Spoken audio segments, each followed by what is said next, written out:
Good evening, welcome to straight talk. 100% రాజ్యాంగ వ్యతిరేకమైన వ్యవస్థ ఆంధ్రప్రదేశ్లో పనిచేస్తుందంటూ వైసీపీ ఎంపీ రఘురామకృష్ణరాజు ప్రధానమంత్రికి లేఖ రాయటం, అది కూడా ప్రత్యేకించి వాలంటీర్ల వ్యవస్థని ఎట్టి పరిస్థితుల్లో రద్దు చేయాలని కూడా డిమాండ్ చేస్తూ ఆయన అందులో ఆ లేఖలో ప్రస్తావించడం ఇప్పుడు రాష్ట్రంలో ఆంధ్రప్రదేశ్లో దుమారం రేపుతోంది. దానికి తోడు బీజేపీ కూడా ఇదే విషయమే, బీజేపీ రాష్ట్ర అధ్యక్షుడు సోము వీర్రాజు కూడా ఇదే విషయమే అభ్యంతరాలు వ్యక్తం చేశారు. వాలంటీర్లు పూర్తిగా వైసీపీ కార్యకర్తల మాదిరి పనిచేసి పంచాయతీ ఎన్నికల్లో కానీ మున్సిపల్ ఎన్నికల్లో కానీ ఇతర పార్టీలకి నిలవ నీడ లేకుండా చేసే పరిస్థితికి కారణమయ్యారని, అందువల్ల వీరి మీద నిఘా ఉంచాలని, అట్లీస్ట్ తిరుపతి బైపోల్ సమయానికైనా నిఘా ఉంచాలంటూ ఆయన కూడా డిమాండ్ చేశారు.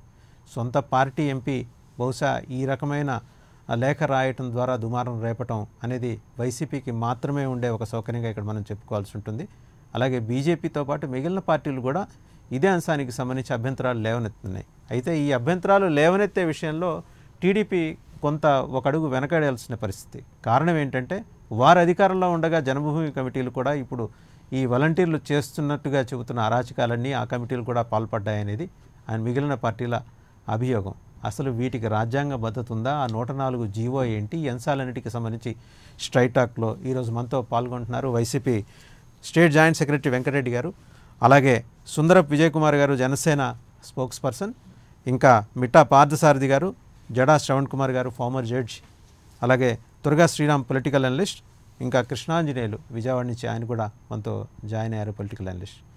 ముందుగా కృష్ణాంజనేయులు గారు చెప్పండి, తెలుగుదేశం హయాంలో జన్మభూమి కమిటీలు ఏ తీరుగా వ్యవహరించాయో ఈ రోజున వాలంటీర్లు కూడా అచ్చం యాజ్ ఇట్ ఈజ్ పార్టీ కండువా వదిలేస్తే యాజ్ ఇట్ ఈజ్ అదే రకంగా వ్యవహరిస్తున్నారనేది ప్రధానంగా వస్తున్న అభియోగం. వైసీపీ ఎంపీ స్వయంగా ప్రధానమంత్రికి లేఖ రాయటం, మీరు ఇన్వాల్వ్ అవ్వాలి ఇటువంటి వ్యవస్థలు అంటే ఆయన చాలా జాగ్రత్త పడ్డారు లెటర్ రాయటంలో కూడా. ఏమని, ఇది కేవలం ఆంధ్రప్రదేశ్లోనే కాదు మిగిలిన రాష్ట్రాల్లో కూడా ఇలాంటి ఉచిత పథకాలకు సంబంధించిన వాలంటీర్ల వ్యవస్థలు వేరు పేర్లతో పనిచేస్తుంటే వాటి పని కూడా పట్టాలంటూ ఆయన డిమాండ్ చేశారు. మీరేమంటారు? నమస్కారం.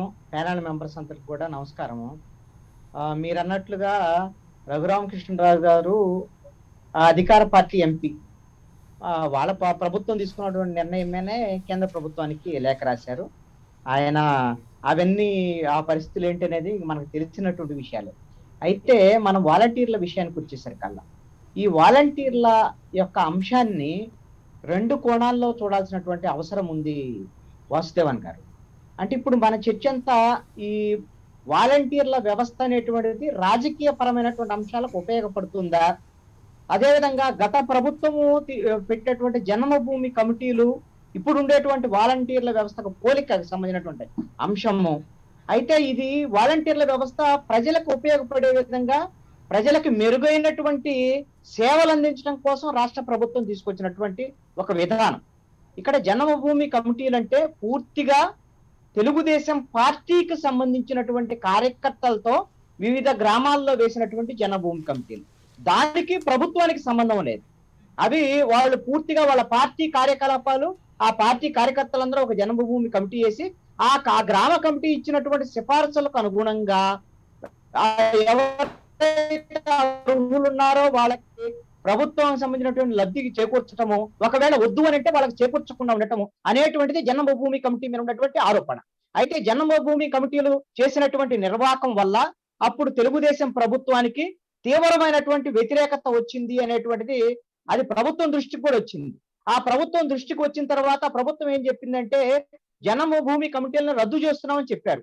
కానీ కొంత అనధికారికంగా నడిచినటువంటి పరిస్థితుల్లో ఫైనల్ గా తేలింది ఏమిటి అని అంటే ఆ ఎన్నికల్లో గత 2019 ఎన్నికల్లో జన్మభూమి కమిటీల వల్ల ఆ కమిటీల యొక్క నిర్వాహకం వల్ల చాలా మంది ఓటర్లు ప్రజలు తెలుగుదేశం పార్టీకి వ్యతిరేకత అయ్యారు అనేటువంటిది మనం జన్మభూమి కమిటీలకి ఇప్పుడు ఉండేటువంటి వాలంటీర్ల వ్యవస్థకి జన్మభూమి కమిటీలు వాళ్ళ పార్టీ ద్వారాగా ఒకవేళ జీతాలు ఇచ్చారా, అంటే కృష్ణాంజనేయులు గారు వాళ్ళు జీతాలు ఇచ్చారా ఇవ్వలేదా అనే విషయం పక్కన పెడితే ఆ రోజు జన్మభూమి కమిటీలు చేసిన నిర్వాహకం వల్ల తెలుగుదేశం పార్టీ భారీ మూల్యం చెల్లించుకుంది. చివరికి పసుపు కుంకుమ ఇచ్చినా కూడా ప్రజలు ఇంటర్న్ చంద్రబాబుకి వేరే 2 అప్పచెప్పి రిటర్న్ గిఫ్ట్ ఇచ్చి పంపించారు. సో ఈరోజు వాలంటీర్లు కూడా అదే తరహా వ్యవస్థలోకి వెళ్తున్నారు అనేది ఇప్పుడు ప్రధానంగా వినవస్తున్న అభియోగం. అసలు దీనికి సంబంధించి ఫార్మర్ జడ్జి శ్రవణ్ కుమార్ మీరేమంటారంటే ఈ పోలిక జనభూమి కమిటీలు అలాగే వాలంటీర్ల వ్యవస్థ రెండు ఇంచుమించు ఒకే మాదిరి పనిచేస్తున్నాయి అనేది ప్రధానంగా వినవస్తున్న అభియోగం. సరే, ఎంపీ రఘురామ కృష్ణరాజు ఏకంగా ప్రధానమంత్రికి లెటర్ రాశారు. ఇదేదో 104 జీవో అనేది పూర్తిగా 100కి 100% రాజ్యాంగానికి వ్యతిరేకంగా ఏర్పాటు చేసిన వ్యవస్థ, ఈ జీవో కింద ఏర్పాటు చేసిన ఈ వ్యవస్థ అంతా రాజ్యాంగ వ్యతిరేకం, అందువల్ల రద్దు చేయాలి అనేది ఆయన డిమాండ్. మీరేమంటారు? వాసుదేవన్ గారు, ఈ రామకృష్ణ ఎవరైతే ఎంపీ వైసీపీ ఎంపీ చేసినటువంటి వాదంతో నేను ఏకీభవించను. ఎందుకంటే వాలంటీర్ వ్యవస్థ ఎంతవరకు ఇన్ఫ్లుయెన్స్ చేయగలదు ఓటర్ని, వాలంటీర్ వ్యవస్థ ఇన్ఫ్లుయెన్స్ చేసేటువంటి వాళ్ళ పరిధి ఎంత, వాళ్ళు ఏ విధంగా ఇన్ఫ్లుయెన్స్ చేయగలుగుతారు, మహా అయితే ఎవరెవరికి ఓటు వేస్తున్నారనే దానికి సీక్రెట్ రిపోర్ట్ ఇవ్వగలరు. ఈవెన్ నేను ఓటేసానా లేదా అనేది నా ఇంట్లో కుటుంబ సభ్యులు కూడా చెప్పనంత చైతన్యం వచ్చేసింది ఓటర్స్లో. సో ఎవరో వాలంటీర్ వచ్చి ఓటేసేదానికి ఓటు పలానా ఒక్కళ్ళకి వేయండి అని చెప్తే దాన్ని ఇన్ఫ్లుయెన్స్ చేసి వాళ్ళు ఓటేశారు, దానికి ప్రధాన కారణం ఓటమికి ప్రధాన కారణం అనేది ఒక సాకుగానే నేను భావిస్తాను తప్ప వాలంటీర్ల వ్యవస్థ పూర్తి స్థాయి ఎలక్షన్ని ఇది చేశారనేది మానిటర్ చేశారో లేకపోతే ఇన్ఫ్లుయెన్స్ చేశారో నేను అనను. వాలంటీర్ల కంటే ప్రధానంగా ఇన్ఫ్లుయెన్స్ చేసిన అంశాలు చాలా ఉన్నాయి. ఓటింగ్లో డబ్బు ఓటు ప్రధానంగా డామినేట్ చేసింది, లేకపోతే అక్కడ ఉన్నటువంటి కుల రాజకీయాలు డామినేట్ చేసినాయి, బెదిరింపులు డామినేట్ చేశాయి, అక్కడ బుజ్జగింపులు డామినేట్ చేసేవచ్చు, చాలా వ్యవస్థలు డామినేట్ చేశారు. పాపం వాళ్ళ వాలంటీర్ వ్యవస్థ ఒక్కళ్ళని నిందించడాన్ని నేను తప్పుపట్టను. అయితే వాళ్ళు కొంత ఫెసిలిటేట్ చేసిన మాట వాస్తవం అయి ఉండొచ్చు గ్రౌండ్ లెవెల్లో కొంత సర్వే తీసుకోవడానికి. ఎందుకంటే ప్రభుత్వ అధికారులు సర్వే ఇచ్చే సందర్భంలో వాళ్ళకి కొన్ని రిజర్వేషన్స్ ఉంటాయి. సో గ్రామ వ్యవస్థలో ప్రతి ఒక్క ఇంటికి వెళ్ళి గ్రామ వాలంటీరు రేషన్కి ఇచ్చే దాని మీద, లేకపోతే ప్రతి ఇంటికి సంబంధించి ఇన్ఫర్మేషన్, ప్రతి ఇంటి వాళ్ళతో పర్సనల్ ఇన్ఫర్మేషన్, పర్సనల్ ఇంటరాక్షన్ ఉంటుంది కాబట్టి వ్యవస్థలో వీళ్ళకి. సో వాళ్ళు ఏమైనా కొంత ఇన్ఫర్మేషన్ ఇచ్చే విషయంలో వాళ్ళు హెల్ప్ చేసి ఉండొచ్చేమో. కానీ సో దీని అంతటికీ ఓటమికి ప్రధాన కారణం గ్రామ వాలంటీర్లు, గత ప్రభుత్వ ఓటమికి అప్పుడున్నటువంటి జన్మభూమి కమిటీలు, ఇవన్నీ కుంటి సాకులనే అయితే నేను భావిస్తా. సో దీంట్లో వాదనలో పసలేదు. ఇచ్చిన రిపోర్ట్లో కూడా ఎటువంటి వాట్ యు కాల్ దట్ దాన్ని అంత సీరియస్గా మనం చర్చ చేసే అంత గొప్ప అంశం కాదేమోనని నేను భావిస్తాను వాసుదేవన్ గారు. రైట్. సుందరపు విజయ్ కుమార్ గారు మీరేమంటారంటే అటు బీజేపీ కూడా ఆరోపణ చేస్తుంది, సొంత పార్టీ ఎంపీ నుంచి ప్రతిఘటన ఉంది వైసీపీకి, ఇటు పక్క బీజేపీ కూడా ఆరోపణ చేస్తుంది. రేపు పొద్దున తిరుపతి బైపోల్లో ఖచ్చితంగా ఈ వాలంటీర్ల వ్యవస్థ అనేది తిరుపతి బైపోల్లో కూడా ఇన్ఫ్లుయెన్స్ చేస్తుంది, మాకు ఓటేయకపోతే మీకు పథకాలు ఆగిపోతాయి అనే రకమైన బెదిరింపులు వాలంటీర్ల ద్వారా వైసీపీ చేయిస్తుంది అనేది బీజేపీ అధ్యక్షుడు కూడా అన్నారు. దీనికోసం నిఘా బృందాలు రావాలి కేంద్రం నుంచి అని డిమాండ్ చేస్తున్నారు. మీరేమంటారు? మీకు అలాగే ప్యానెల్లో ప్రైమ్ అందరూ కూడా నమస్కారం. వాస్తవానికి చాలా చిన్నగా తీసుకుంటున్నారు కానీ వాలంటీర్ వ్యవస్థ ఎలాగా జల్లెడ పడుతుందంటే గ్రామాల్లో కానీ ఈవెన్ టౌన్స్ లో కూడా వాలంటీర్ వ్యవస్థ చాలా జల్లెడ పడుతుందండి. అనుకుంటున్నాం కానీ వాళ్ళు చేసిన డ్యామేజే ఇక్కడ రాజ్యాంగ వ్యతిరేకంగా చేశారు. ఇక్కడ ఆల్రెడీ ఎలక్షన్ లో మేము ఉన్నాం కాబట్టి మాకు తెలుసు ఎలాగా 1-to-1 ఎలా ఎలక్షన్ చేశారు, వాళ్ళకి ఉన్న వీక్నెస్ ని ఎలా మాట్లాడారు, ఎలా పర్టికులర్ చేశారు. ఆఖరికి కొన్ని దగ్గరలు అంటే మీకు ఎలా ఉంటదంటే లాస్ట్ 1.5 year నుంచి అధికారులతో వాలంటీర్లు ట్రావెల్ చేశారండి. ఆఖరికి వాలంటీర్లు ఎంత స్ట్రాంగ్ అంటే కొన్ని దగ్గర మనం చూసాం, ఆఖరికి వైఎస్ఆర్సీపీ నాయకులే కొంతమంది డైరెక్ట్ గా బయటకు వచ్చి మాకు అస్సలు విలువే లేదు, వాలంటీర్లు అన్ని చేసుకున్నప్పుడు మాకెందుకని కూడా అనేక మంది బయటకు వచ్చారు. ఆఖరికి గ్రామాల్లో వాలంటీర్ని యాక్చువల్ గా సజెస్ట్ చేసింది గ్రామ స్థాయి నాయకులు, ఆ నాయకులే పక్కకి వెళ్ళిపోయారండి వాలంటీర్ల వల్ల. ఈరోజు అంటే వాళ్ళ పార్టీలోనే వాళ్ళకి అంత ప్రాబ్లం ఉన్నప్పుడు 100% ఇక్కడ వాలంటీర్లు అనేది ప్యారలల్ గా రన్ చేస్తున్నారు. ఇది వాస్తవం. ఇది ఎంత వాస్తవం అనేది మీరు గ్రామ స్థాయిలో గ్రౌండ్ లెవెల్లో చూసుకుంటే చాలా క్లారిటీ ఉంది. రఘురామకృష్ణరాజు గారు ఈ రోజు లెటర్ ఇచ్చారంటే దానికి 100% నేను ఏకీభవిస్తాను. 100% ఆయన ఏదైతే చెప్పారో దానికన్నా ఒక 10 ఆకులు ఎక్కువ ఉంది కానీ తక్కువ లేదు. రైట్. మిట్టా పార్సారెడ్డి గారు, బీజేపీ నాయకులు, ఎక్స్ఎమ్మెల్యే మిట్టా పార్సారెడ్డి గారు మీరేమంటారంటే మీ రాష్ట్ర అధ్యక్షులు ఏకంగా ఆయన డిమాండ్ చేశారు కేంద్ర నిఘా బృందాలు వస్తే కానీ ఈ వాలంటీర్ల పని పట్టలేము, ఎలక్షన్లో తిరుపతి బైపోల్లో కనీసం మా ఓట్లు, మా పార్టీ ఓట్లు మాకు పడాలన్నా కూడా ఈ వాలంటీర్లు పడనిచ్చే పరిస్థితి లేదు అనేది అయితే ఆయన మాటల్లో అర్థమవుతున్న అంశం. మీరేమంటారు? అది పూర్తి వాస్తవం అండి. ఉమ్, అయితే ఈవెన్ ఎలక్షన్ కేంద్ర ప్రభుత్వం వాళ్ళు వచ్చినా కూడా, ఎవరు వచ్చినా కూడా దీన్ని అయితే ఆపలేరు. ఉమ్, ఎందుకంటే జగన్మోహన్ రెడ్డి గారు, విజయసాయి రెడ్డి గారు, అటువైపు చంద్రబాబు నాయుడు గారు కూడా వ్యవస్థల్ని ఏ విధంగా మేనేజ్ చేయాలనేటువంటి విషయం దాంట్లో ఇద్దరు కూడా సూపర్ హీరోసే. హీరోస్ అనే పదమే వాడుతున్నాను నేను ఆ విషయం వరకు. ఇక్కడ ఎవరైనా కానీ విశ్లేషకులు గారు చెప్పినట్లుగా వారు దీని ప్రభావం లేదనుకుంటున్నారు, కానీ 100% దాని ప్రభావమే ఉంది. 95%. ఈ రోజు వాళ్ళకు వచ్చినది 55% ఓట్లు. ముందు కంటే ఏం పెద్దగా ఎక్కువ ఏం పెరగలేదు. ఇప్పుడు వచ్చిండేటువంటిది ప్రతి ఒక్కరికి ఎలా ఉంటుందంటేనండి, 15,000 రూపాయలు, అది కేంద్ర ప్రభుత్వం డబ్బు కానీ, రాష్ట్ర ప్రభుత్వం డబ్బు కానీ, అప్పు తెచ్చిండే డబ్బు కానీ, 15,000 రూపాయలు అమ్మఒడి పేరు, దీని యొక్క స్కూల్ పేరుతో పిల్లలకి ఇస్తున్నారు. నెలకు 3,000 రూపాయల పెన్షన్ దాకా కూడా ఇస్తున్నారు. అంటే సంవత్సరానికి 36,000. వాస్తవంగా తెలుగుదేశం ఖర్చు పెట్టింది, బీజేపీ ఖర్చు పెట్టింది, కొంతమంది ఎవరెవరు ఉండేది వాళ్ళ సత్తాల ప్రకారం. వైఎస్ఆర్సీపీ అయితే విపరీతంగా ఖర్చు పెట్టింది. దాంట్లో అనుమానం ఏం అవసరం లేదు, ఎవరు కూడా ఆశ్చర్యపడాల్సినటువంటి పని లేదు. కానీ ఆఖరి రోజుల్లో వాలంటీర్స్ మొత్తం చేసిండేది ఏంటంటే, వాళ్ళ ఇళ్ళకి వెళ్ళి ప్రచారం ఇదే పద్ధతిలో చేశారండి. కొన్ని వీడియోస్ కూడా ఉన్నాయి. అయితే ఇది టైం కాదు, టైం వచ్చినప్పుడు మేము దాని గురించి కూడా చెప్తాము. అమ్మా ఎందుకమ్మా, వైఎస్ఆర్సీపీ వాళ్ళు మీకు తెలుసు కదా, వాళ్ళ నాయకులు వాళ్ళు ఎదిరించేటువంటి దానికి పెద్ద వాళ్ళకే చేత కావడంలే. నీ యొక్క పెన్షన్లు పీకేస్తారు, లేకపోతే నీకు వచ్చేటువంటి అమ్మఒడి పీకేస్తారు. నువ్వు మళ్ళీ వాళ్ళ కాళ్ళ చుట్టూరు తిరగాల. వాళ్ళు 1,000 రూపాయలు ఇచ్చినారా తీసుకో, వీళ్ళు 1,000 రూపాయలు ఇస్తున్నారా తీసుకో, మొత్తం మీద మాకు ఓటేయి. ఇది పూర్తిగా ప్రభావితం చేసింది. దీనికి తగిన సాక్ష్యాధారాలు కూడా మా దగ్గర ఉన్నాయి. నేను ప్రాక్టికల్ గా అండి, అవతల వాళ్ళు ఏం మాట్లాడారండి, నాకు బాగా తెలిసినటువంటి వాళ్ళు, నన్ను బాగా నమ్మేటువంటి వాళ్ళు కూడా, వాళ్ళు ఫైనల్ గా వచ్చి ఎవరికి ఓటేసామంటే, సార్ అది వేస్తే ఏమన్నా పొరపాటున దాదాపు 40,000-50,000 రూపాయలు మాకు వస్తా ఉంది, అది తీసేస్తే మేము ఎవరి కాళ్ళు పట్టుకోవాలా అంటే, ఇది వాస్తవంగా ప్రజల డబ్బుతో ప్రజల ఆస్తుల్ని తాకట్టు పెట్టి ఓట్లు కొనుక్కునేటువంటి ఒక చక్కటి విధానం ఈ వాలంటీర్ వ్యవస్థ ద్వారా వస్తుంది. దీంట్లో అనుమానమే అవసరం లేదండి. అంటే మీరు డూ యూ అగ్రీ, పార్థసారథి గారు ఒక్క నిమిషం, do you agree with MP statement? MP ఆయన కంప్లైంట్ చేశారు ప్రధానమంత్రికి, ఇది రాజ్యాంగ వ్యతిరేకంగా ఏర్పాటైన ఒక వ్యవస్థ, ఒక జీవో ఇచ్చి ఏర్పాటు చేసిన వ్యవస్థ, అందువల్ల దీన్ని స్క్రాప్ చేయాలి అంటున్నారు. ఆ వాదనతో మీరు ఏకీభవిస్తారా? వాస్తవంగానండి, అంటే వాదన చేసినంత మాత్రాన రాజ్యాంగ నిపుణులు దాంట్లో కూర్చోవాలా, దీంట్లో ఇంకా మంచి విధానం ఏమైనా ఉంది అంటే తీసుకుని రావడానికి ఒక అవకాశం ఉంది. వాస్తవంగా అయితే నేనైతే ఈ వ్యవస్థ అనేటువంటిది, నాకు అదే ఇప్పుడు 50 ఇళ్లకు ఒక వాలంటీర్ పెట్టారండి. దాదాపుగా 70 సంవత్సరాలుగా ఇంకా పథకాలు ఎవరికి ఇవ్వాలా అని చెప్పి తేల్చేటువంటి యోగ్యతలో మన యొక్క కేంద్రం కానీ రాష్ట్ర ప్రభుత్వాలు కానీ లేవా? ఎస్పెషల్లీ రాష్ట్ర ప్రభుత్వాల యొక్క బాధ్యత. ఇప్పటికి కూడా ఇంకా ఇంత తర్వాత కూడా ఎవరికి రేషన్ ఇయ్యాలో మీకు తెలియదు, రాష్ట్ర ప్రభుత్వానికి తెలియదా? ఎవరికి ఇల్లు కావాలో రాష్ట్ర ప్రభుత్వానికి తెలియదా? ఇంక ఏమి ఇస్తారండి వాళ్ళకి? అది కాకుండా ఉంటే రేషన్ ఇవ్వాల్సిందేటువంటిది ఎవరికన్నా ఇవ్వాలా?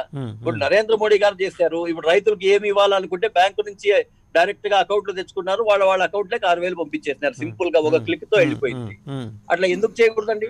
వీళ్ళ దగ్గర ఎంతసేపు ఉన్నా కూడా వీళ్ళ యొక్క స్వార్థం అంతా రాజ్యాధికారాన్ని పొందడానికి ప్రజల ఆస్తుల్ని తాకట్టు పెట్టి ప్రజల ఆస్తులతో వచ్చిండేటువంటి అప్పులతో వచ్చిండేటువంటి డబ్బులతో ఓట్లు కొనుక్కోవడం అనేటువంటి చాలా తెలివైనటువంటి పని. రైట్ పార్థసారథి గారు, మళ్ళీ మీ దగ్గరకు వస్తాను. పార్థసారథి గారు మళ్ళీ మీ దగ్గరకు వస్తాను. త్వరగా శ్రీరామ్ గారు మీరేమంటారు? అంటే ఒక అనలిస్ట్గా మీ అబ్జర్వేషన్స్ ఏంటంటే, ఎంపీ రఘురామకృష్ణరాజు రాసిన లెటర్లో ఏ మేరకు వాస్తవం ఉంది? ఎందుకంటే ఆయన వివిధ రాష్ట్రాల్లో నడుస్తున్న ఉచిత పథకాల తీరుగును అధ్యయనం చేస్తూ అన్నిటినీ సమగ్రంగా విశ్లేషిస్తూ వివరిస్తూ మరి ప్రధానమంత్రికి లెటర్ రాస్తూ దీన్ని స్క్రాప్ చేయాలి అంటారు. మీరేమంటారు? రద్దు చేయాలి అంటే చాలా పథకాలు రద్దు చేయాలి. కేంద్రం కూడా రైతులకు కూడా ఉచితంగా పంపిస్తుంది. ఒకసారి 6,000, ఇంకోసారి 6,000 అలా ఇస్తుంది. సో కేంద్ర ప్రభుత్వం కూడా ఇస్తున్నారు టైంలో. ఒకప్పుడు భారతీయ జనతా పార్టీ అయితే ఉచిత పథకాలకి అసలు పూర్తి వ్యతిరేకంగా ఉండేది. కానీ ఇప్పుడున్న ప్రభుత్వంలో రైతులకు ఏదో ఒక రూపాయన ఇవ్వడం మొదలు పెట్టారు. సో అందువల్ల ఉచిత పథకాలకి ఎవరు అతీతులు కాదు. కాకపోతే ఇప్పుడు మొదట్లో మీరు చెప్పింది తెలుగుదేశం పార్టీ గతంలో ఉన్న జన్మభూమి కమిటీలు, ఇప్పుడు ఉన్న ఈ వాలంటీర్ వ్యవస్థ రెండింటినీ కనుక మనం బేరీజ్ వేయాలి అనుకుంటే, అప్పుడు దీని గురించి అంటే ఖచ్చితంగా గతంలో జన్మభూమి కమిటీలు అనేవి ఈ ఒక పార్టీ తరఫున పనిచేసినా కూడా ఒక రాజ్యాంగానికి అతీతమైన శక్తుల్లాగా పనిచేశారు. అంటే వాళ్ళకి ఏ విధమైన అధికారాలు లేవు వాస్తవానికి.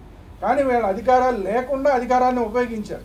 లేని అధికారాన్ని తెలుగుదేశం గవర్నమెంట్ ఉన్న టైంలో ఈ వాలంటీర్ జన్మభూమి కమిటీలు అనేవి చేసినాయి.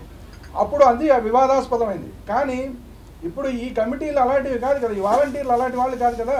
వీళ్ళు అధికారికంగా ప్రభుత్వం ఒక జీవో ద్వారా తీసుకొచ్చిన ఒక రకమైన ఉద్యోగస్తులు. వీళ్ళు పర్మనెంటా కాదా తర్వాత గవర్నమెంట్ తెలుస్తుంది, ఎప్పుడు తెలుస్తుందో తెలియదు మొత్తానికి. కానీ మొత్తానికి ప్రభుత్వం నియమించిన వాళ్ళు కాబట్టి వీళ్ళు అధికారికంగా కొన్ని సేవలు చేయడానికి వాళ్ళని ఉపయోగించుకుంటుంది గవర్నమెంట్. సో అవి దాటి వీళ్ళు పనిచేస్తున్నారా లేదా అన్నది మళ్ళీ అది వేరే చర్చ. సో ఆ చర్చలోకి మనం వెళ్తే దీంట్లో పెద్దగా మనం చర్చించాల్సిన అవసరం లేదు. విజయసాయి రెడ్డి గారు మొదట్లోనే చెప్పేశారు, వీళ్ళంతా మా కార్యకర్తలే అని. 90% పైన 98% ఏదో చెప్పాడు ఆయన. వీళ్ళంతా మా వైసీపీ కార్యకర్తలకే ఇచ్చామని చెప్పాడు. కాబట్టి వీళ్ళంతా ఎవరైతే వైసీపీ కార్యకర్తలు ఉన్నారో వాళ్ళందరికీ ఈ వాలంటీర్ల వ్యవస్థ ద్వారా ఒక పునరావాసాన్ని కల్పించారు. ఏదో కొంత వాళ్ళకి ఒక లబ్ధి చేకూరేలాగా కల్పించారు. సో వాళ్ళు అధికారికంగా ఉన్న కార్యకర్తలే ఇప్పుడు ఇందులో కమిటీలోకి వచ్చినప్పుడు వీళ్ళు సహజంగా ఏం చేస్తారు, సహజంగా కూడా పార్టీకి అనుకూలంగా పనిచేస్తారు. పని చేయకుండా వీళ్ళేదో అర్జెంటుగా మారిపోతారు అనుకోవడం కూడా మనం కరెక్ట్ కాదు. కానీ నిజంగా చూస్తే గతంలో జన్మభూమి కమిటీలు తీసుకొచ్చినంత బ్యాడ్ బిహేవియర్ అయితే వీళ్ళలో అయితే కనిపించట్లేదు. వీళ్ళు ఏం చేశారు, ఏ పార్టీకి సంబంధించిన వాళ్ళ సంబంధం లేకుండా ఏదో విడోస్ అయితే విడోస్కి అలాంటి వాళ్ళందరికీ ఎవరెవరికైతే పెన్షన్లు ఇవ్వాలో వాళ్ళందరికీ కూడా ఇస్తున్నారు. ప్రతి నెల మొదటి రోజు వచ్చి ఇస్తున్నారు. వాళ్ళని ఎవరిని కూడా ఇన్ఫ్లుయెన్స్ చేయట్లేదు. కానీ ఎలక్షన్ టైం వచ్చినప్పుడు మాత్రం వీళ్ళు కొంత ప్రభావం చూపించారనేది వాస్తవం. ఇందాక శ్రవణ్ గారు చెప్పినట్టు అనేక ఇతర కారణాలు ఉండొచ్చు, కానీ వీళ్ళు కూడా కొంత ప్రభావం చూపించారు. ఎందుకంటే ఇప్పుడు విశాఖపట్నం లాంటి ప్రాంతం చూసుకుంటే వీళ్ళకి స్థలాలు ఇక్కడ ఇవ్వాల్సింది మిగతా చోట్ల ఇచ్చారు, కానీ ఇక్కడ కోర్టు కేసులు ఉండటం వల్ల ఈ ఇళ్ల స్థలాలు ఇవ్వలేదు. ఇళ్ల స్థలాలు ఇవ్వకుండా ఏదో ఒక కాగితం చేతిలో పెట్టారు. అది ఇస్తారో ఇవ్వరో ఏమీ దాంట్లో మెన్షన్ చేయకుండా ఉన్న ఒక కాగితం ఇచ్చారు. ఇలాంటివి రేపు పొద్దున ఆ కాగితం నిజం వాస్తవ రూపం దాల్చకుండా పోతుందేమో అన్న భయం ఎందుకు వచ్చిందండి. మీరు అనవసరంగా మీరు వైసీపీకి ఇవ్వకపోతే మీకు ఆ స్థలం రాదేమో అంటే, వైజాగ్ లాంటి ప్రాంతం తీసుకుంటే ఎక్కడ స్థలం ఏ మూల స్థలం ఇచ్చినా కూడా ఒక 2-3 లక్షలు ఖరీదు చేస్తుంది కనీసం. ఈ 2-3 లక్షలు లబ్ధి పోతుందేమో అని భయం ఉంటుంది. అలాంటివన్నీ చిన్న చిన్న ఇన్ఫ్లుయెన్స్లు ఖచ్చితంగా లో క్యాడర్లో ఎవరైతే ఓటర్లు ఉంటారో కొంత ఇన్ఫ్లుయెన్స్ చేయగలిగిన వాళ్ళు ఉంటారో వాళ్ళని కొంతవరకు వీళ్ళు ఇన్ఫ్లుయెన్స్ చేసిన మాట కానీ ఎవరైతే చదువుకున్న వాళ్ళు ఉంటారో చదువుకున్న వాళ్ళని వీళ్ళేం ఇన్ఫ్లుయెన్స్ చేయగలరు, వీళ్ళు వెళ్ళి వాళ్ళ దగ్గర మాట్లాడరు. వాళ్ళ దగ్గర వీళ్ళు మాట్లాడేంత సీన్ వీళ్ళకి ఉండదు. కాబట్టి ఏంటంటే ఎక్కడైతే ఇన్ఫ్లుయెన్స్ చేయగలరో అక్కడ కొంత ఇన్ఫ్లుయెన్స్ జరిగిన మాట వాస్తవం. అలాగని చెప్పి గతంలో చంద్రబాబు నాయుడు టైంలో జరిగిన ఆ జన్మభూమి కమిటీలంతా దారుణంగా అయితే వీళ్ళు పనిచేయట్లేదు అన్నది మాత్రం వాస్తవం. రైట్. వెంకటరెడ్డి గారు మీరేమంటారు? మీకు చివరిలో కొంత సొలేస్ దొరికింది, స్థిరగా శ్రీరామ్ గారు చెప్పారు, అంత దారుణంగా అయితే మీరు లేరట. అంటే ఇక్కడ ప్యానల్లో ఉన్న అందరికి కూడా నమస్కారాలు, అట్లానే ప్రైమ్ 9 ప్రేక్షకులందరికీ.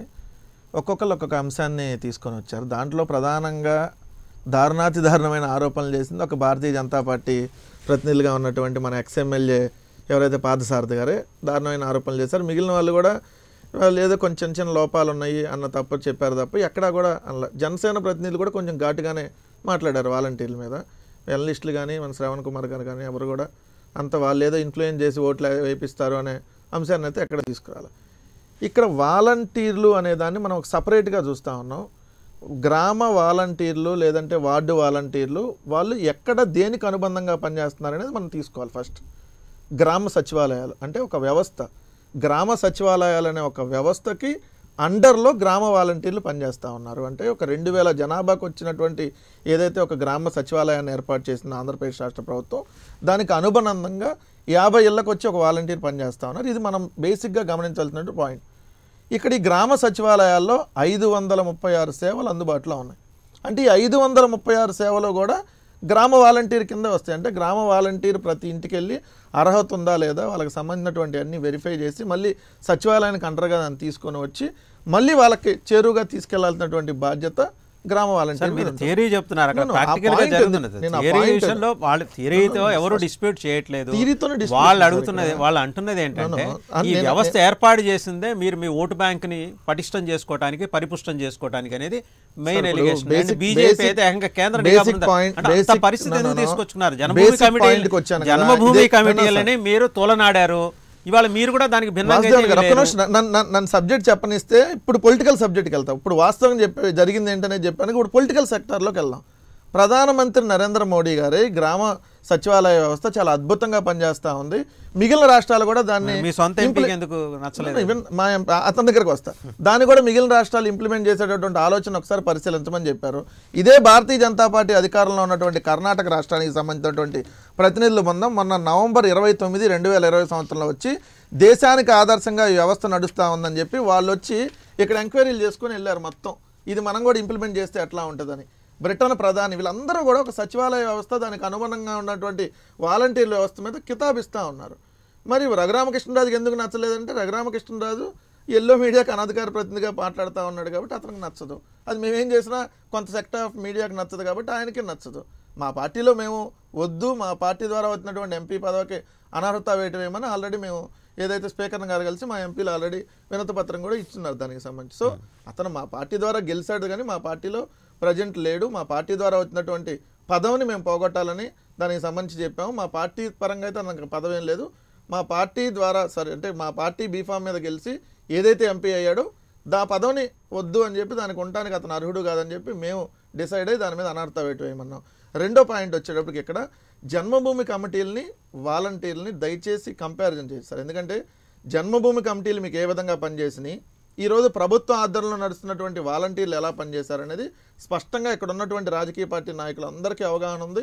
వాళ్ళు కూడా గ్రామాల్లో ఉన్నారు. వాలంటీర్ కూడా ఈరోజు వాలంటీర్లు వచ్చి సేవ చేస్తూ ఉన్నారు. వాళ్ళు ఏ విధంగా పనిచేస్తూ ఉన్నారు అనేది వాళ్ళకి తెలుసు. కాకపోతే వాళ్ళ మీద ఏదో బుర్ర జల్లాలి కాబట్టి రాజకీయంగా మమ్మల్ని ఎదుర్కోవాలంటే ఏం చేయాలి సార్?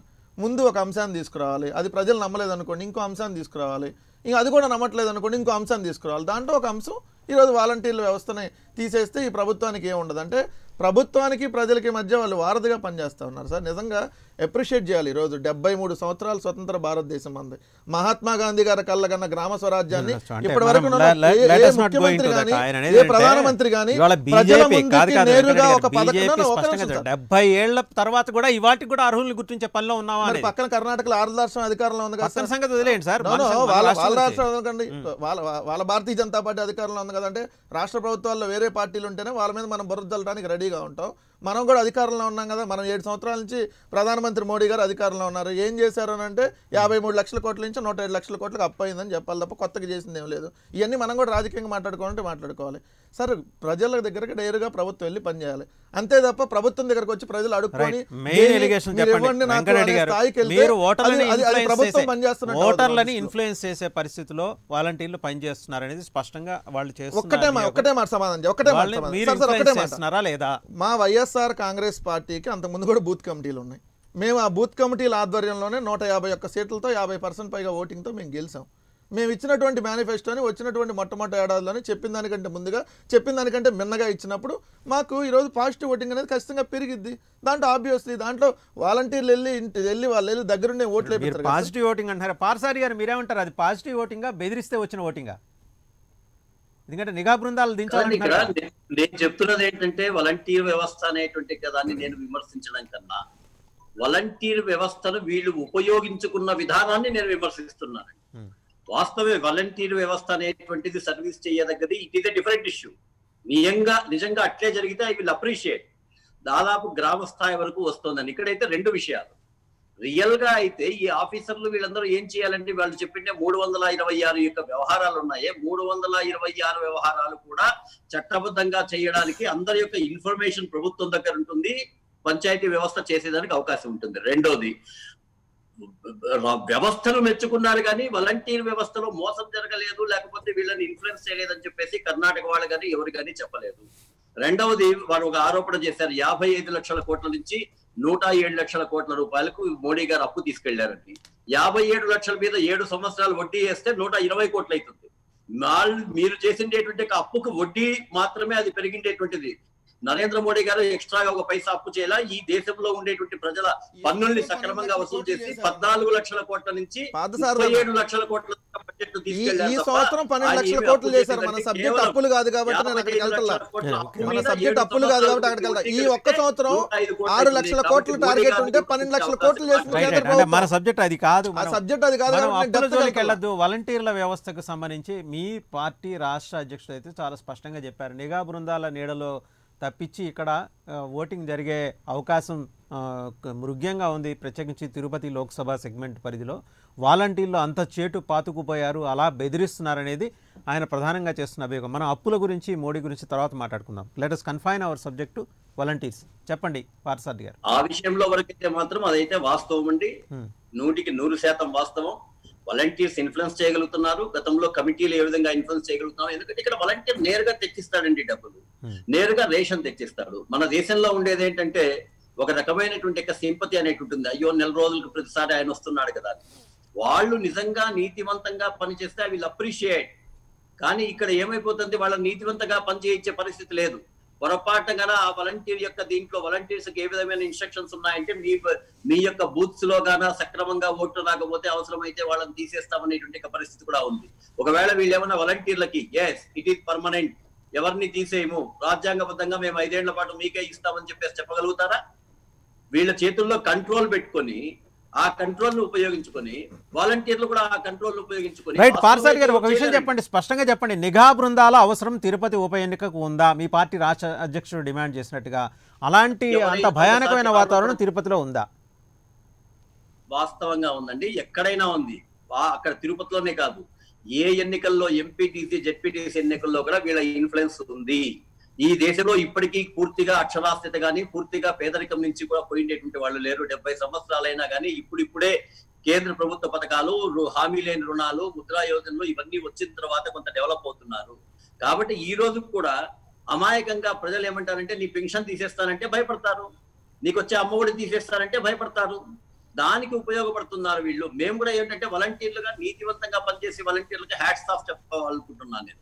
ఆ వ్యవస్థను నేను తప్పు పట్టడం లే, ఆ వ్యవస్థను వైఎస్ఆర్సీపీ పార్టీ ఉపయోగించుకునే తీరు నేను వాళ్ళు ఆ పని చేయకుండా ఉండాలంటే ఏం లేదండి.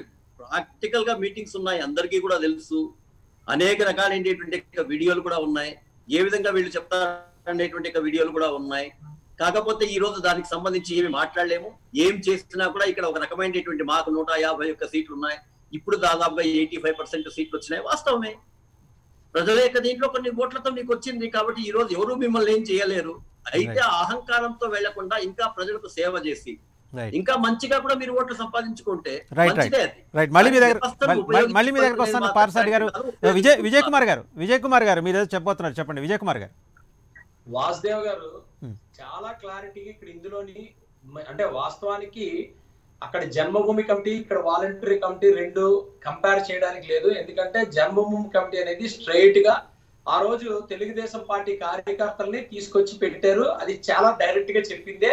వాళ్ళు అధికారులతో పాటు ఒక కమిటీ కింద ఉండి వాళ్ళు సజెస్ట్ చేశారు, అక్కడ అది వేరు.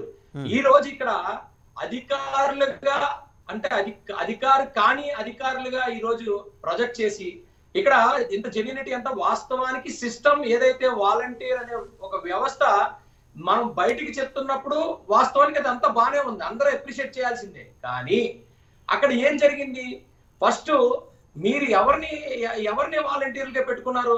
100% మీ కార్యకర్తలనే వాలంటీర్లు పెట్టుకున్నారు. ఎస్ అబ్సల్యూట్లీ మీ వార్డు కమిటీలు ఏవైతే ఉన్నాయో ఆ కమిటీలో ఉన్న వ్యక్తులు మాత్రమే ఈ రోజు వాలంటీర్లుగా ఉన్నారు. అది మేము చెప్పింది కాదు, మీ విజయసాయి రెడ్డి గారు చెప్పింది. Point number 1. 2, ఇక్కడ ఎలక్షన్ జరిగేటప్పుడు కానీ లేకపోతే రాజకీయం జరిగేటప్పుడు కానీ కంటిన్యూస్ గా గ్రామాల్లో కానీ వార్డుల్లో కానీ రాజకీయాలు జరిగేటప్పుడు 100% ఇక్కడ అస్మదీయులు తస్మదీయులు ఉన్నాయా లేదా? వాళ్ళని ఎప్పుడైతే అదర్ పార్టీస్ ఉన్నారో వాళ్ళందరికీ ప్రతిరోజు కూడా నువ్వు ఆ పార్టీ కదా నీకెందుకు ఇస్తాం, ప్రతిరోజు సూటిపోటుగా మాట్లాడి వాళ్ళని మార్చడమో లేకపోతే వాళ్ళని వెలివేయటమో చేస్తున్నారా లేదా అనేది ప్రజలందరికీ తెలిసిన విషయం. వాలంటీర్లు డబ్బులు ఎవరివి? ప్రజలవి. ప్రజలు ఒక్కసారి ఎలక్షన్ వరకు మాత్రమే పార్టీలు కానీ ఎలక్షన్ అయిన తర్వాత అందరూ కామన్ గా ఉండాలి. కానీ రౌండ్ ది క్లాక్ 365 రోజులు ఇంటూ 24/7 100% వాళ్ళు చేసేది రాజకీయం. ఇది వాస్తవం కాదనంటే ఒప్పుకునేది లేదు. మా బ్రదర్ వెంకటరెడ్డి గారు ఎన్నన్నా మాట్లాడినండి, కానీ వాస్తవం ఇది.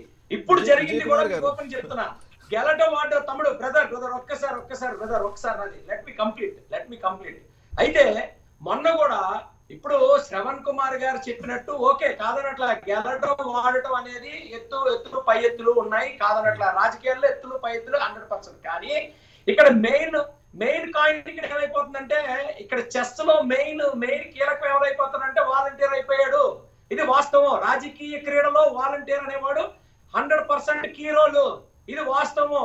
రాత్రే ఎవరిని కొనాలి అనుకున్నప్పుడు మామూలుగా నార్మల్ గా అందరికి డబ్బులు ఇచ్చిన తర్వాత ఎవరిని కొనాలి, ఒక 1000 ఓట్లు కావాలి, ఒక 500 ఓట్లు కావాలి, 300 ఓట్లు కావాలి అన్నప్పుడు 100% వాలంటీర్లు రాత్రి వెళ్ళి కొన్నారా లేదా, 100కి 1000 రూపాయలు ఇస్తే ఒక 5000 ఇచ్చినా కొనేసి వాళ్ళందరికీ తేవాలన్నమాట.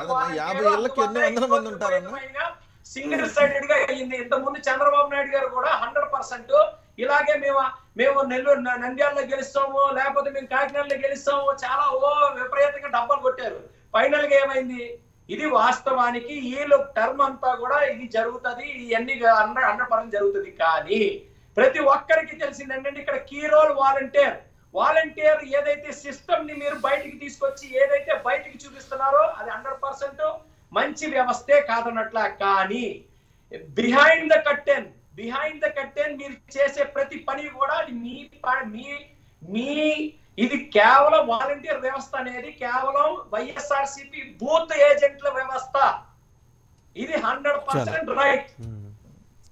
అయిపోయిందని నేను చెప్పొచ్చు. చెప్పొచ్చు తమ్ముడు బ్రదర్ ప్లీజ్. కాదన్నా, ఇప్పుడు మనం ఒక రాజకీయ పార్టీ నడుపుతున్నాం, మనం ఏమీ చేయలేక వాళ్ళ మీద పడి ఏడుస్తున్నాం అన్నట్టుగా వాలంటీర్ల వల్ల వినండి. మీ పార్టీకి బూత్ కమిటీలు ఉన్నాయో లేవు దా తెలియదు. మాకు ఎలక్షన్ చేసేది మా బూత్ కమిటీలే. మా పార్టీ వాలంటీర్లు లేకముందే మాకు 50% ఓటింగ్ వచ్చింది. ఒకసారి వినాలి మీరు.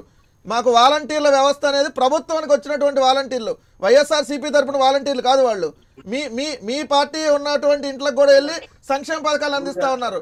ఎవరిని కూడా ఎక్కడ బెదిరించినటువంటి ఒక్క ఆడియో కానీ వీడియో కానీ మీ దగ్గరకు వచ్చిందా? నేను మీకు పథకం ఆపేస్తాను, మీరు కానీ వైఎస్ఆర్సీపీ ప్రభుత్వానికి కానీ ఓటేయకపోతే, ఇక్కడ ఉన్నటువంటి వైఎస్ఆర్సీపీ నాయకుడికి కానీ మీరు కానీ సమర్థించకపోతే మీ ఇంటికి పథకం ఆపేస్తానని చెప్పి ఏ వాలంటీర్ అన్నా ఎక్కడన్నా బెదిరించిన ఆడియో అండ్ వీడియో క్లిప్ మీ దగ్గర ఉందా?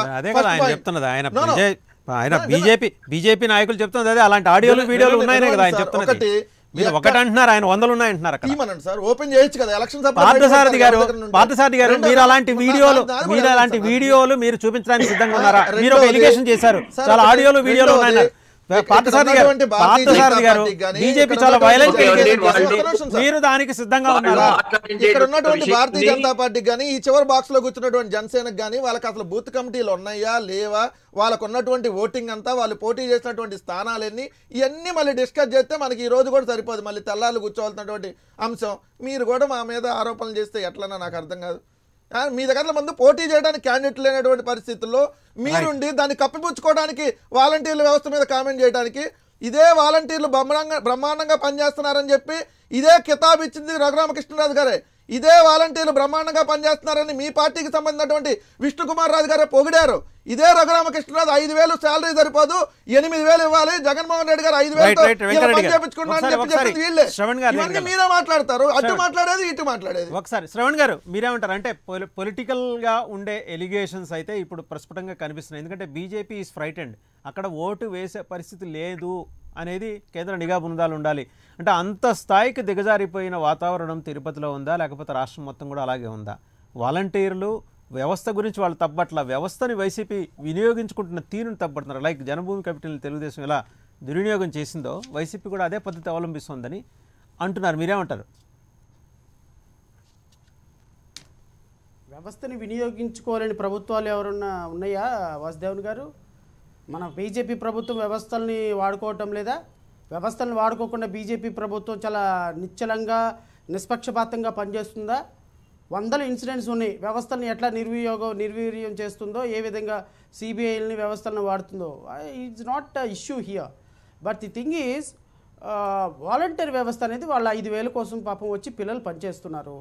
వాళ్ళు ఓకే వైసీపీ కార్యకర్తలే అనుకుందాం, వైసీపీ కార్యకర్తలు అయినా కానీ వైసీపీ కార్యకర్తలను సెలెక్ట్ చేసినా కానీ 5,000 కంటే వాళ్ళకి ఎక్కువ శాలరీ లేదు, వాళ్ళకి ప్రభుత్వ సంబంధించినటువంటి బెనిఫిట్స్ ఏమి రావు.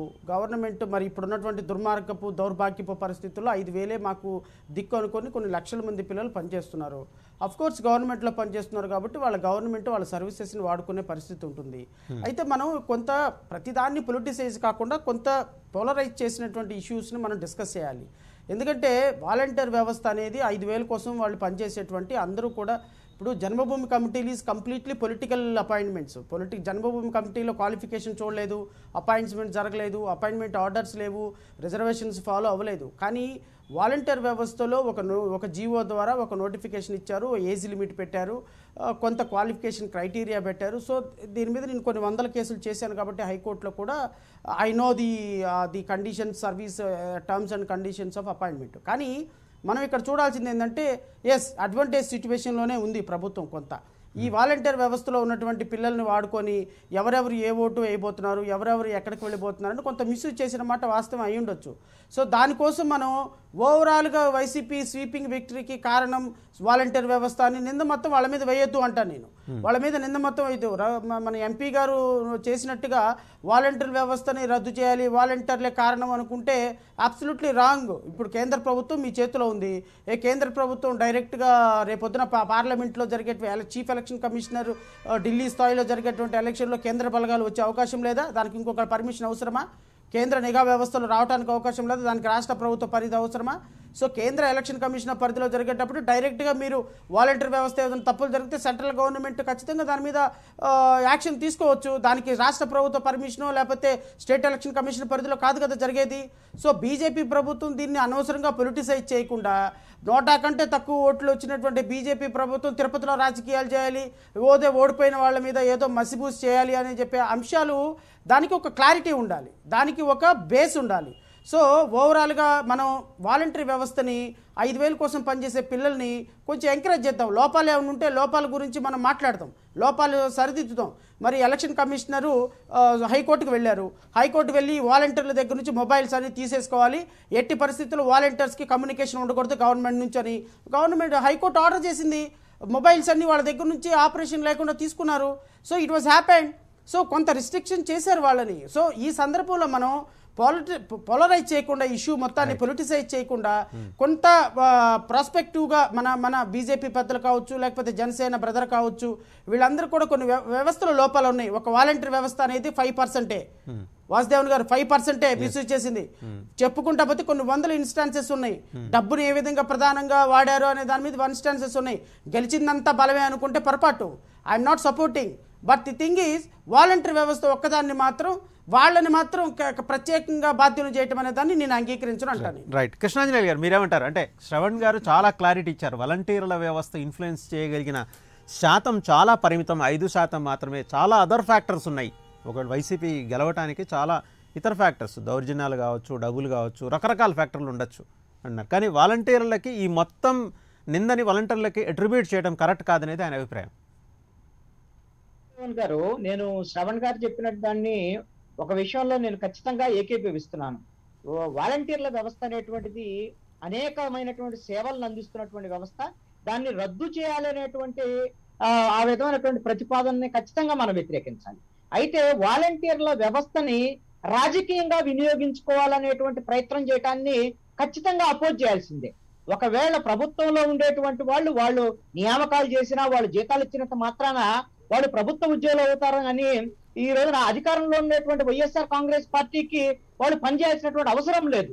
అయితే ఆ విధంగా పనిచేసే విధంగా వినియోగిస్తున్నారా లేదా అనేటువంటి అంశానికి మనం గమనిస్తే, మీరు మొత్తము వాలంటీర్ల వ్యవస్థ అందరూ వైఎస్ఆర్ కాంగ్రెస్ పార్టీకి ఓట్లు వేయండి అని ప్రచారం చేశారను, లేకపోతే మీరు వైఎస్ఆర్ కాంగ్రెస్ పార్టీకి వ్యతిరేకంగా ఓటు వేస్తే మీకు వచ్చేటువంటి ప్రభుత్వ పథకాలు పోతాయనేటువంటి విధంగా కొంతమంది ప్రచారం చేశారు. నేను ఒక కుటుంబం దగ్గరికి వెళ్ళినప్పుడు అనుకోకుండా వచ్చినటువంటి ఒక వాలంటీర్ ఒక రిక్వెస్ట్ ఏమిటంటే, నాకున్నటువంటి ఒక 50 కుటుంబాలు మాత్రమే, నా 50 కుటుంబాల్లో 100 నుంచి 150 ఓట్లు మాత్రమే ఉంటాయి. మీరు ఎవరెవరికి ఓట్లు వేశారనేటువంటిది మీరు రేపొద్దున పోలింగ్ అయిపోయిన తర్వాత లెక్కలో తేలుతుంది. దయచేసి మీరు కింద అధికార పార్టీకి వ్యతిరేకంగా ఓట్లు వేస్తే మీకు వచ్చేటువంటి పథకాలు మీకు రాకపోగా నాకు కూడా బ్లాక్ మార్క్ వస్తాయి. దయచేసి మీరు ఆలోచించండి అనేటువంటి విధంగా ఒక రిక్వెస్ట్ చేశారు. అది కూడా ఒక రకమైనటువంటి ఎన్నికల్లో వాళ్ళకి ప్రభుత్వానికి అనుకూలంగా అంటే అధికార పార్టీకి అనుకూలంగా చేస్తున్నటువంటి ప్రచారం. ఈ విధంగా అందరూ వాలంటీర్లు అందరూ చేస్తున్నారు అనేటువంటిది కాదు. ఎక్కువ మంది ఈ రోజున ప్రభుత్వ పథకాలను వినియోగించుకునేటువంటి వాళ్ళందరికీ కూడా మీరు అధికార పార్టీకి ఈ ఎన్నికల్లో ఓట్లు వేస్తే మీ పథకాలు ఉంటే లేకపోతే పోతాయేమో, లేకపోతే మాకు కూడా బ్లాక్ మార్క్ వస్తే మాకు ఇబ్బంది వస్తున్నటువంటి రిక్వెస్ట్ చేసినటువంటి వాళ్ళు ఉన్నారు, కొంతమంది బెదిరించేటువంటి వాళ్ళు ఉన్నారు. అయితే మొత్తం వాలంటీర్ వ్యవస్థను ఈ విధంగా వినియోగించుకునేటువంటి పద్ధతిలో వైఎస్ఆర్ కాంగ్రెస్ ప్రభుత్వం అంటే పార్టీ ఈ విధంగా వినియోగించుకునే దాంట్లో పునరాలోచన చేసుకోవాలి. ఈ విధంగా ఇప్పుడు పంచాయతీ ఎన్నికల్లోనూ మున్సిపల్ ఎన్నికల్లో కొన్ని చోట్ల జరిగాయి కాబట్టే ఈ రోజున ఈ విధమైనటువంటి డిమాండ్ మిగతా పార్టీల నుంచి వస్తుంది. అదే విధంగా రేపొద్దున తిరుపతి ఉప ఎన్నికల్లో కూడా ఎలాంటి పరిస్థితులు ఉండొచ్చు అనేటువంటి అంశాన్ని తీసుకొచ్చారు. అయితే ఒక అంశాన్ని గమనించండి వాసుదేవన్ గారు, ఇలాంటి ఇప్పుడు స్థానిక సంస్థల ఎన్నికల్లో ఒకవేళ అధికార పార్టీకి వాలంటీర్లు అనుకున్నగా వ్యవహరించొచ్చావు, కానీ రేపొద్దున జనరల్ ఎలక్షన్ నుంచి వచ్చేసరికల్లా వాలంటీర్ల వ్యవస్థ అప్పుడు ప్రభుత్వం అనేది అధికారం ఎవరు వస్తారో తెలియదు సాధారణ ఎన్నికల తర్వాత. కాబట్టి అప్పుడు పరిస్థితులకు అనుగుణంగా వాలంటీర్లు నిష్పక్షపాతంగా వ్యవహరించడానికి అవకాశం ఉంటది. కానీ ఈ విధంగా ఒత్తిడి చేసే విధంగా ఈ స్థానిక సంస్థల ఎన్నికల్లో మాత్రము అధికార వైఎస్ఆర్ కాంగ్రెస్ పార్టీ వాలంటీర్ల మీద ఒత్తిడి పెట్టింది. వాళ్ళని అధికార పార్టీకి ఓట్లు వేయించుకునే విధంగా కొంత వాళ్ళని ఏజెంట్ గా పని చేసుకునేటువంటి విధంగా కొంత ప్రచారం చేసుకునే విధంగా కూడా ఒత్తిడి చేసింది. ఆ విధమైనటువంటి ఒత్తిడి ఉండటం అనేటువంటిది నేను అది సరైనటువంటిది కాదు. గతంలో తెలుగుదేశం పార్టీ ఏదైతే జన్మభూమి కమిటీల ద్వారాగా చేసినటువంటి నిర్వాహకం వల్ల వాళ్ళు ఎంతైతే నష్టపోయారో ఈ రోజు ఉండేటువంటి వాలంటీర్ల వ్యవస్థని గిన ఈ విధంగా దుర్వినియోగం చేస్తే అధికార పార్టీలో ఉండేటువంటి వైఎస్ఆర్ కాంగ్రెస్ పార్టీకి కూడా స్థానిక సంస్థల ఎన్నికలు వచ్చేసరికల్లా ప్రజల నుంచి కొంత వ్యతిరేకత వచ్చేటువంటి అవకాశం ఉంటుంది. ఆ అంశాన్ని అధికార వైఎస్ఆర్ కాంగ్రెస్ పార్టీ గమనంలో ఉంచుకోవాలి. నేనే 2 రోజుల క్రితము ఒక ఆడియో విన్నాను వాసుదేవన్ గారు. ఒక ఎమ్మెల్యే గారు వాలంటీర్ ఫోన్ చేశారు, ఏమ్మా నువ్వు మొన్న ఎన్నికల్లో ఎవరి కోసం పనిచేసావమ్మా, నువ్వు నీకు ఉద్యోగం ఇచ్చింది జగన్మోహన్ రెడ్డి గారు, అదే విధంగా అది ఈస్ట్ గోదావరి అనుకుంటాను, నేను నా దగ్గర డిలీట్ అయిందో లేదో నేను చూస్తాను, మళ్ళీ మీకు ఈ డిబేట్ అయిన తర్వాత పంపిస్తాను వాసుదేవన్ గారు. అది గ్రూపుల్లో సర్క్యులేట్ అయింది.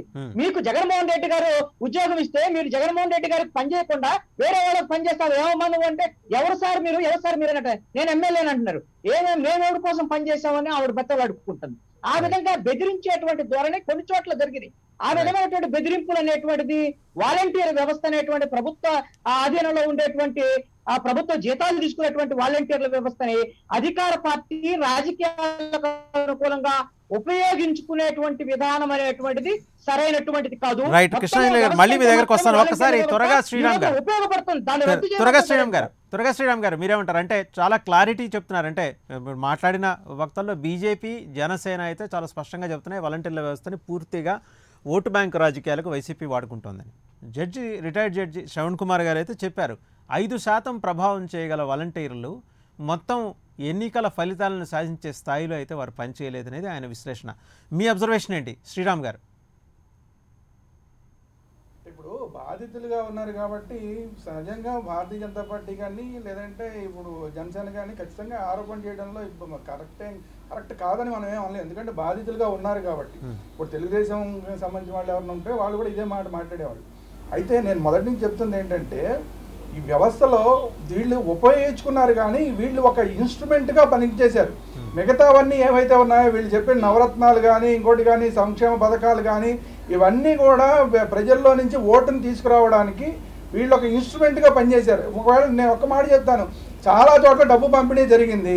అది మనం ప్రాక్టికల్గా నిరూపించలేకపోయినా అందరికీ తెలిసిన విషయం.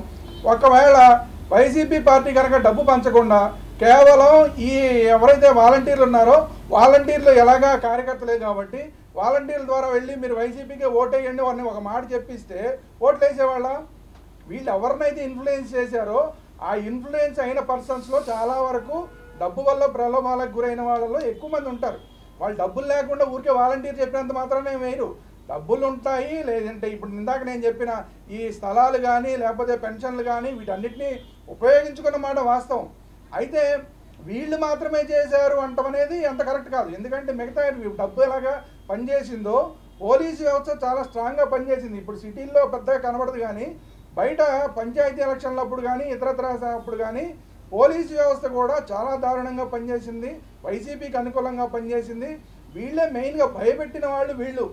ఎవరు కనీసం నామినేషన్లు వేయకుండా భయపెట్టిన వాళ్ళు. ఆ మిగతా ఎవరైతే వైసీపీకి తాలూకా నాయకులు ఉన్నారో భయపెట్టిన వాళ్ళు అవన్నీ వదిలేసి లాస్ట్లో వచ్చి కేవలం ఓటింగ్ సందర్భంగా వీళ్ళు పలానా వాళ్ళకి వెయ్యండి అని చెప్తే అప్పుడు కూడా ఎవరు కూడా డబ్బు తీసుకోకుండా ఓటు వేసిన వాళ్ళు చాలా తక్కువ. డబ్బు తీసుకోకుండా ఓటు వేసిన వాళ్ళు వీళ్ళ మాటలు ఇన్ఫ్లుయెన్స్ కారు. కాబట్టి ఏంటంటే మిగతావన్నింటినీ వీళ్ళు ఉపయోగించుకుంటూ దాన్ని ఎవరైతే వీళ్ళ టార్గెట్ ఓటర్ ఉన్నాడో ఆ ఓటర్ దగ్గరికి తీసుకెళ్ళటానికి ఇన్స్ట్రుమెంట్గా, గుర్తించడానికి ఇన్స్ట్రుమెంట్గా వీళ్ళు పనిచేశారు. పని చేయలేదంటే కరెక్ట్ కాదు మళ్ళీ. ఎందుకంటే వీళ్ళు ఎవరికి డబ్బులు ఇవ్వాలో ఇప్పుడు ఏదో మన వెంకటరెడ్డి గారు బూత్ కమిటీలు ఇవన్నీ అంటున్నారు, కానీ అసలు బూత్ కమిటీలు కాదు, ఎమ్మెల్యేగా పని లేకుండా అయిపోయింది ఈ వాలంటీర్లు వచ్చిన తర్వాత. ఇదివరకు అంటే అందరూ ఏదైనా పని కావాలంటే ఎమ్మెల్యే దగ్గరికి వెళ్ళేవాళ్ళు, ఇప్పుడు అందరూ వాలంటీర్ దగ్గరికి వెళ్ళిపోతుంటే ఇప్పుడు ఎమ్మెల్యేలే మాకే పని లేకుండా అయిపోయిందని. అంటే ప్రతి ఒక్కళ్ళని గుర్తించే కార్యక్రమం ఈ వాలంటీర్లు చేస్తున్నారు. కాబట్టి ఎవరు ఓటుకి ప్రలోభానికి గురయ్యే ఓటర్ ఎవరు, ప్రలోభానికి గురి కాని ఓటర్ ఎవరు, ఈ మన మిగతా అంటే మన ఈ ఉంటాయి కదా క్యాస్టులకి ప్రలోభానికి గురయ్యే ఓటర్ ఎవరు, కాని ఓటర్ ఎవరు, లేకపోతే స్థలాలు కానీ ఇవన్నీ ఇస్తాము అనడానికి అవకాశం ఉన్న ఓటర్ ఎవరు, అవకాశం లేని ఓటర్ ఎవరు, వీటన్నిటిని గుర్తించడానికి ఒక ఇన్స్ట్రుమెంట్గా వీళ్ళు పనిచేశారు. ఇంకొకటి ఏంటంటే చాలా చోట్ల ఈ వైసీపీ నాయకులు వీళ్ళకి తగిన ప్రతిఫలం కూడా ఇచ్చారనేది అనధికార వార్త ఉంది. ఇక్కడ విశాఖపట్నం తీసుకుంటే ప్రధానంగా ఉన్న ఒక రాజకీయ నాయకుడు తన వైపు నుంచి కొంత, అలాగే వార్డులో పోటీ చేసిన ఆయన తరపు నుంచి కొంత ఈ వాలంటీర్లకు ఇచ్చారనేది ఒక ఆరోపణ.